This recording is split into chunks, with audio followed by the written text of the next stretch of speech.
मैं तो बहुत ठीक हूँ, जबरदस्त। तेरे भाई की तो ऐसी जिंदगी गुजर रही है कि पूछ नहीं। अच्छा यार, वो कैसे? दादा जॉब है अपनी, तेरे को पता है, जाके एसी में दफ्तर में बैठना होता है। और क्या, सुबह तेरा भाई 6 बजे उठता है, उठे। अब जब भाई बंदा सोया हुआ उसको क्या उठा, चाय बना ली। अब जब चाय मैं अपने लिए बना रहा हूँ, 1 कप और बना लेता हूँ भाई, तेरी भाभी भी पी लेती, क्या हुआ? और फिर तेरे को पता है जब बनानी है, तो जब बैठ के पी जाती है तो फिर तेरे को पता है बेगम भी खुश हो जाती है। बस चाय पी, नाश्ता वाश्ता बनाया, निकल गए अपने काम पे। 4 बजे वापस आए। वापस आने के बाद चाय मुझे अपने आप की अच्छी लगी, तेरी भाभी अच्छी ही बनाती है।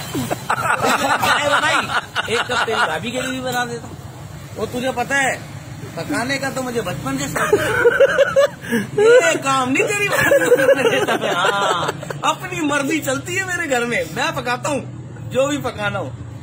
अब पका लिया, मैं तेरी भाभी को देता हूँ बकायदा, ये भी टैलेंट है। लेकर पूछता हूँ, सुना भाई कैसा टेस्ट है? भाभी तेरी कहती है आप जैसे हाथ का जायका ही नहीं है। रात को फिर मेरा भाई मुझे जो है ना, जब तक नींद नहीं आती, जब तक मैं कोई काम ना करूं, अब कोई काम तो होता नहीं है घर में, तो मैं बेगम को बोलता हूँ बर्तन मैं ही धोऊंगा। बर्तन मैं नहीं धोने भाई, बर्तन तेरी भाभी की क्वालिटी है। जब मैं बैठ के देखता हूँ, 1 गिलास गरम ला के मुझे देती है। तू सुना, तेरा क्या हाल है?